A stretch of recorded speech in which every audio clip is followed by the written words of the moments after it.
Hello friends, आप देखना शुरू कर चुके हैं इस यूट्यूब चैनल का लूप एडमिन पैनल की वीडियो ट्यूटोरियल सीरीज़, जो कि यूज़ होती है कंटेंट मैनेजमेंट सिस्टम में, e commerce, shopping carts, news magazine portal, online mock examination portal, online billing software, online point of sale software, simple billing software for shopkeepers and shops, accounting software for proprietor. जैसा कि हमारे दूसरे shopping carts में जो administration में जो complexity होती है, इसमें मिनिमम कॉम्प्लेक्सिटी रखी गई है। जो लोअर लेवल के जो शॉपकीपर्स हैं या छोटे छोटे दुकानदार हैं, जो छोटे बिजनेसमैन हैं, उनको ध्यान में रखते हुए इस चैनल को आप सब्सक्राइब कर लीजिए और बेल आइकन प्रेस कर दीजिए। आपको हमारे सभी वीडियो ट्यूटोरियल सीरीज़ के अपडेट्स मिलती रहेंगी। इस वीडियो में हम आपको बताएंगे कि पार्टीज़ और प्रोडक्ट्स जो हमने क्रिएट कर चुके हैं उसको यूज़ करते हुए हम किसी पार्टीज़ के लिए कैसे एस्टीमेट क्रिएट करेंगे, यह हम इस वीडियो में देखेंगे। बहुत से शॉपकीपर्स होते हैं जिनको एस्टीमेट बनाने की ज़रूरत नहीं होती, लेकिन फिर भी हमने इस शॉपिंग कार्ट्स में और ई कॉमर्स में शॉपिंग एस्टीमेट बनाने की फैसिलिटी दी है कि आप एस्टीमेट बना के आप किसी को प्रोवाइड कर सकते हैं। अगर आपके यूज़ है तो यूज़ कर सकते हैं, नहीं है तो स्किप कर सकते हैं, कोई इशू नहीं है। ज़्यादातर जो बिज़नेसमैन हैं, जो जिनका काउंटर सेल होता है, उनको एस्टीमेट की ज़रूरत नहीं होती, पर उसके जिनका काउंटर सेल नहीं है, जिनका बिज़नेस है, उनके लिए एस्टीमेट्स की ज़रूरत पड़ती है। तो अब हम उसके लिए आपको क्या करना है, अब आप लॉगिन कर लीजिए। लॉगिन के लिए आपको फर्स्ट वीडियो में आपको बता चुका हूँ, फर्स्ट वीडियो में लॉगिन करने की प्रोसेस है। आपको यहाँ लॉगिन कर लेना है। ये मैंने यूज़र नेम डाल दिया, पासवर्ड डाल दिया। सीवीवी कार्ड, जो आपको visiting card size ATM card की तरह जो एक सीवीवी कार्ड मिलता है, जिसमें हर अल्फ़ाबेट के अकॉर्डिंग आपको एक न्यूमेरिक नंबर लिखा होता है, वो आपको पुट करना होता है, जिसमें जीपीएस लोकेशन की भी फैसिलिटी होती है, जो कि डिटेक्ट करता है कि लॉगिन कहाँ से हो रहा है और सीवीवी कार्ड कहाँ पर है। अगर दोनों डिफ़र हैं तो वो लॉगिन अलाउड नहीं करता है। पहले तो मैचिंग करेगा कि किस सीवीवी कार्ड से है। जैसे मल्टीपल सीवीवी कार्ड्स भी हो सकते हैं, तो उनके कोड्स भी अलग अलग होंगे, वो खुद ही मैच कर लेगा। अब यहाँ पर मैं आपको प्रोडक्ट्स डालना और पार्टी डालना बता चुका हूँ, है ना। तो अब प्रोडक्ट्स, जैसे जो मैंने ये पोर्टल लॉगिन करा है, इसमें मल्टीपल प्रोडक्ट्स ऑलरेडी डले हुए हैं, तकरीबन 40 के आसपास प्रोडक्ट्स डले हुए हैं, 40 के आसपास पार्टीज़ डली हुई हैं। तो अब मैं कैसे इसमें एस्टीमेट क्रिएट करूँगा, ये मैं इस सिस्टम पे देखूँगा। जैसा कि यहाँ पर मैं आपको पहले से ही 3 एस्टीमेट बने हुए दिख रहे हैं। मैं यहाँ सीधे इसके न्यू पे चला जाता हूँ। ऐड न्यू वाले फंक्शन पे मैं क्लिक कर दूँगा, जो टॉप राइट कॉर्नर पे आपको दिखता है, ग्रीन कलर का बटन है, प्लस बना हुआ है। अब फर्स्ट ऑप्शन मुझे दिख रहा है कोड पार्टी। कोड पार्टी मतलब उस पार्टी का कोड। अगर कोई मेंबरशिप कार्ड है तो वो अपना मेंबरशिप कार्ड लेकर आएगा, या कोई डायरी सिस्टम चलता होगा या उधारी खाता चलता होगा तो वो अपनी डायरी लेकर आएगा। तो उस पर आप एक पार्टी का क्यूआर कोड, पार्टी वाला वीडियो जिनने देख चुके होंगे उनको समझ में आ जाएगा कि हम हर पार्टीज़ का एक क्यूआर कोड भी जनरेट कर सकते हैं। वो क्यूआर कोड आप स्कैन करके भी यहाँ पर पुट कर सकते हैं, या पार्टी के नाम से भी आप सर्च कर सकते हैं। जैसा कि मैं यहाँ पर मैंने पार्टी सर्च करी, उस पार्टी की डिटेल मुझे यहाँ लिस्ट नीचे दिखना शुरू हो जाएगी। जैसे राजेश कुमार, रमेश कुमार, तो RA लिखूँगा तो राजेश भी आएगा और रमेश भी आएगा। मुझे कुछ प्रीफिक्स लिखना है, बस, नथिंग एल्स। मैंने ये पार्टी सेलेक्ट कर ली।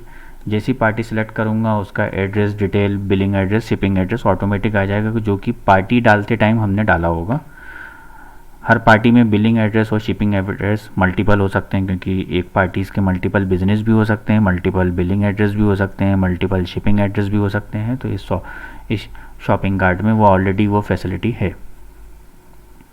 उसका जो डिटेल है वो ऑटोमेटिक फैच होके आ जाएगी, जो भी उसके करस्पॉन्डिंग डिटेल्स है वो ऑटोमेटिक आ जाएगी। मोबाइल ईमेल ऑटोमेटिक आ गया, पार्टी GSTN ऑटोमेटिक आ गया, प्लेस ऑफ सप्लाई ऑटोमेटिक आ गया, क्योंकि जो बिलिंग में हमने डिफ़ॉल्ट किया होगा वही आएगा। अगर हमें चेंज करना है तो हम चेंज कर सकते हैं। EBS आईडी आपको स्किप करना है। जब हम सेव करेंगे यहाँ पर ये एक आईडी ऑटोमेटिक जनरेट करेगा। EBS डेट मतलब आप ये एस्टीमेट कौन सी तारीख को क्रिएट करना चाह रहे हैं, बैक डेट में या सेम डेट में। ऑटोमेटिक डेट एक फेच होके आएगी। ड्यू डेट में आपको ये डालना है कि इसकी वैलिडिटी कब तक की है, कब तक की ये वैलिड है। Valid from EBS date, valid from due date is valid to, कब तक की इसकी एस्टीमेट की वैलिडिटी है। उसके बाद हमारे प्राइस इंक्रीज़ हो जाएंगे। रिकरिंग डेट आप यहाँ पर डाल सकते हैं कि उसको हम कब रिमाइंडर करना है, उसके कुछ दिन बाद की हम डेट डाल सकते हैं कि भाई हम इतनी तारीख को रिमाइंड करके देखेंगे। रेफरेंस नंबर अगर कुछ उसने लेटर के थ्रू या व्हाट्सअप के थ्रू अगर उसने कुछ डाला है या कोई नंबर है या कुछ है, कोई डिटेल अगर लिखना चाहते हैं तो आप लिख सकते हैं। जैसे मैंने यहाँ पर शॉर्ट में VO लिख दिया, वर्बल ऑर्डर। उसने ऐसा कितनी तारीख को कहा था वो तारीख लिख सकते हैं। पेमेंट टर्म्स आप मेंशन कर सकते हैं। पेमेंट टर्म्स में कैश ऑन डिलीवरी है, इमीडिएट है, पेमेंट इन एडवांस है, ड्यू ऑन रिसिप्ट है, कॉन्ट्रा पेमेंट है, जो भी आपको लेना चाहें। जैसे कैश ऑन डिलीवरी में सेलेक्ट कर लेता हूँ। कोई नोट्स लिखना चाहते हो तो आप यहाँ पर नोट्स मेंशन कर सकते हैं। अब जैसा कि अब हमें यहाँ पर हमारी पार्टीज़ के सारे डिटेल्स हो चुकी। अब हमें सेलेक्ट करनी है आइटम्स ऐड कर दें। हमारे आइटम्स ऐड करने के हमारे पास मल्टीपल चॉइस हैं कि या तो हम हर प्रोडक्ट के कोड हम QR स्कैन कर लें। जैसा कि मैं आपको प्रोडक्ट्स एंट्री के टाइम बता चुका हूँ कि हम हर प्रोडक्ट्स पे QR प्रिंट करके लगा सकते हैं, जो कि प्रोडक्ट्स ऐड करते टाइम QR जनरेट करता है। वो हम QR हर पार्टी का QR, हर प्रोडक्ट का हम QR उसके ऊपर चिपका सकते हैं और उस QR को हम किसी भी फॉर्म में स्कैन कर सकते हैं। आप अपने कैमरे से स्कैन कर सकते हैं, आपके वेब कैमरे से स्कैन कर सकते हैं। जैसे एक सॉफ्टवेयर में आप लैपटॉप है तो लैपटॉप में आप वेब कैमरा आपका होगा, या वेब कैमरा नहीं है तो एक अलग से छोटी डिवाइस एक 1000-1200 का एक वेब कैमरा खरीद के लगा देंगे। QR कोड यूज़ करने का रीज़न ही यही है कि उसकी डिवाइस भी, रीडर डिवाइस जो आती है वो सस्ती आती है, चीपेस्ट होती है और वो किसी भी पेज पे प्रिंट हो जाती है, किसी भी प्रिंटर से प्रिंट हो जाती है, किसी भी फॉर्म में रीड हो जाती है। अगर हमारे वो मोबाइल पे पिक्चर है तो भी, अभी मैं जो आपको यहाँ पर एक कोड एक QR स्कैन करूँगा जो कि मेरे मोबाइल पे मैंने फ़ोटो खींची हुई है, मैं डायरेक्ट पेपर से स्कैन नहीं कर रहा हूँ, फ़ोटो खींची हुई है। तो जब इसके लिए मुझे यहाँ पर इसको प्ले करना पड़ेगा। जैसे ही मैं प्ले करूँगा यहाँ ऊपर एक ऑप्शन पूछेगा, रिमेंबर दिस डिसीजन, कर दूँगा तो मुझसे ये बार बार नहीं पूछेगा, नहीं तो आपको हर बार अलाउ करना पड़ेगा। ये मैंने इसको अलाउ कर दिया।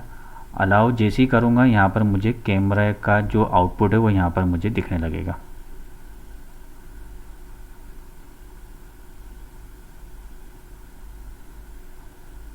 जैसा मुझे यहाँ पर मुझे QR चाहिए, अलाउ, ये देखिए QR स्कैन हो रहा है। मैंने मोबाइल से ही स्कैन करा दिया, ये देखिए मोबाइल से स्कैन हो गया, आपको दिख रहा होगा। मैंने मोबाइल से स्कैन कर दिया, उसकी डिटेल्स ऑटोमेटिक फेच होकर आ गई।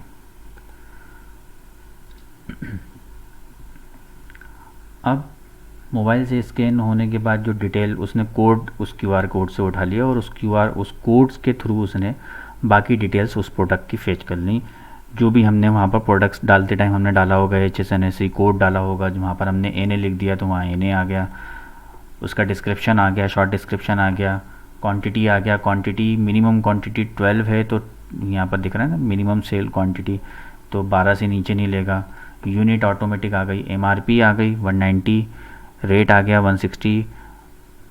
हमें MRP और रेट के बीच में 30 रुपये का डिस्काउंट है, हमारा 30 रुपये डिस्काउंट दिख गया और उसका परसेंटाइल कैलकुलेट होके आ गया। टैक्सेशन हमने वहाँ पर टैक्स 0 सेलेक्ट किया था तो 0 आ रहा है। अगर हम यहाँ पर बनते टाइम भी हम टैक्सेशन चेंज कर सकते हैं, जैसे मैं यहाँ पर 28% का टैक्सेशन ले लेता हूँ तो ऑटोमेटिक आ गया। हमारा प्राइस इंक्लूडेड टैक्स है या एक्सक्लूडेड टैक्स है हम यहाँ पर भी कर सकते हैं और वहाँ पर भी एक डिफ़ॉल्ट वैल्यूज़ हमने दे रखी हुई है, ऑटोमेटिक कैलकुलेट हो रखा है। हमने इसको प्लस कर दिया, ये हमारा आइटम प्लस हो जाएगा, प्लस होके ये हमें नीचे दिखने लगा। उसके बाद हमें एक और आइटम जैसे हमें डालना है, हम एक और आइटम डालने के लिए हम एक और QR कर सकते हैं या डायरेक्ट कोड डाल सकते हैं। तो मैं यहाँ पर है ना अब आपको QR स्कैन करके नहीं कोड के थ्रू दिखाता हूँ। ये हमने कोड करा तो हमारा ये आ गया, लिस्ट ऑफ प्रोडक्ट्स आ जाएगा। जैसे ही हम करेंगे जैसे ही हम लिस्ट में से सेलेक्ट करेंगे हमारा सारी चीज़ ऑटोमेटिक फिलअप हो जाएंगी। इसमें हम फिर से टैक्सेशन जो है चेंज कर लेते हैं, 18% वाला ले लेते हैं ताकि हम इसको जोड़ सकें। ज़ीरो लेंगे तो कोई कैलकुलेशन नहीं होगा, यह हमने प्लस कर दिया। हमारा ये प्लस होने के बाद हमारी ये आइटम्स की लिस्ट हमारे पास आ गई। उसके बाद quantity, number of total quantities कितनी है, हमने टोटल MRP और रेट के बीच में टोटल हमने कितने रुपए बचाए वो हमारा टोटल जोड़कर आएगा।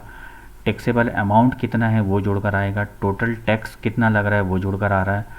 टैक्सेशन सम मतलब ये इंडिविजुअली हर टैक्सेशन का जोड़ के एक यहाँ पर अमाउंट दिखाएगा कि GST 28% में SGST 14% कितना लगा, CGST 14% कितना लगा, GST 18 में SGST 9%, हर प्रोडक्ट्स का एक सम ऑफ यहाँ पर दिखाएगा। आपको इसमें ज़रूरी नहीं है कि आप है ना 9% वाले एक साथ बिल बनाएं, 14% एक साथ बनाएं, ऐसा कोई इसमें कंसेप्ट नहीं है। कैश स्टैंड मतलब जैसे 3839 रुपीज़ 88 पैसे का एक बिल है, सामने वाला 4000 दे रहा है तो मुझे उसको लौटाना कितना है वही कैश स्टैंड और कैश ट्यू में है। एस्टीमेट में इसका यूज़ नहीं है। इतना करने के बाद आप देखिए इसमें यहाँ पर ये दिख रहा है ट्रांजैक्शन आईडी जनरेट हो गई, स्टेटस ड्राफ्ट में है क्योंकि अभी हमने सेव नहीं किया। जैसे ही सेव करेंगे ये ड्राफ्ट से चेंज होके इसमें ड्यू या कुछ आ जाएगा। प्रिंटर वाले ये बटन पे क्लिक कर देंगे तो ये हमें प्रिंट प्रीव्यू दिखाएगा। ये हमारा प्रिंट प्रीव्यू आ गया, जैसा आप देख रहे हैं प्रिंट प्रीव्यू आ गया। प्रिंटर वाले पे क्लिक करेंगे तो ये आपको ये क्रोम का या आपके जो फायरफॉक्स है उसका फंक्शन है नॉर्मल। इसके लिए ना कोई ड्राइवर की डालने की ज़रूरत नहीं है, कोई आपके लैपटॉप में सेटअप करने की ज़रूरत नहीं है।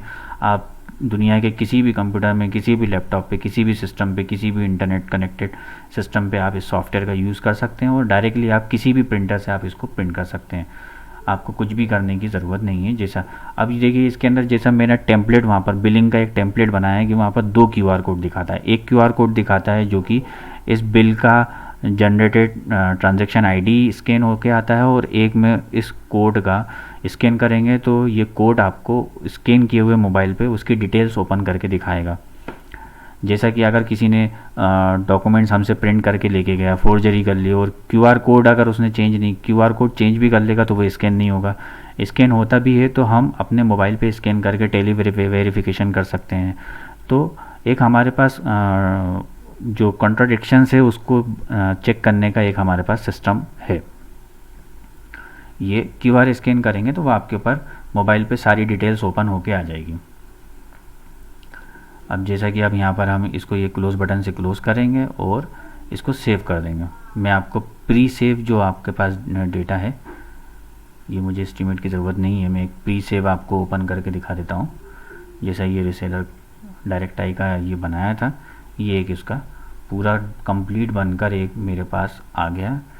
जैसा कैश पेड क्यों दिखा रहा है, क्योंकि मैंने इसका कैश स्टैंड और चेंज ड्यू लिख दिया है। 11,940 रुपये का ग्रैंड टोटल था। कैश स्टैंड है ना 12,000 ही देगा, है ना, या चेंज देगा। तो अगर 12,000 दिए, उसने 2-2 हज़ार के 6 नोट दिए तो मैंने 12,000 लिख दिया, तो ऑटोमेटिक कैलकुलेट करके बता देगा कि मुझे उसको लौटाना कितना है। अब अगले वीडियोज़ में मैं आपको बताऊंगा कि एस्टीमेट की ही तरह अब हम सेल बिल कैसे जनरेट करेंगे, बिल कैसे जनरेट करेंगे, काउंटर बिलिंग कैसे जनरेट करेंगे, हम ये अगले वीडियोज़ में हम देखेंगे। मेजर फंक्शंस जो मैंने आपको बताया है कि जैसे प्रोडक्ट्स का है मेजर फंक्शन, तो प्रोडक्ट्स वाला वीडियो देख लीजिए, पार्टी का वीडियोस देख लीजिए। पार्टीज़ के अंदर हमने बिलिंग और शिपिंग एड्रेस डालना देखा था। QR कोड का जो आपका फंक्शन है जो हमने इस वीडियो में देखा है, QR कोड स्कैन हो रहा है, वो वेब कैमरे से भी हो सकता है, आपके मोबाइल से भी स्कैन हो सकता है, और हम कोई भी सस्ती एक वेब कैमरा डिवाइस लगा के भी हम स्कैन कर सकते हैं। स्कैन करने में हमें ज़्यादा कैमरे के सामने QR कोड को हिलाना डुलाना ना पड़े, तो हम उसके लिए उसकी एक पर्टिकुलर पोजीशन फिक्स कर देते हैं। जैसा आपने दूसरे बिलिंग काउंटर में पोजीशन में देखा होगा कि वो अपने टेबल में ही उसको इस तरीके से फिक्स कर लेते हैं कि उस ऊपर से स्कैन करते जाते हैं, वो ऑटोमेटिक स्कैन होते हुए चला जाता है। इस वीडियो में बस इतना ही। Thank you.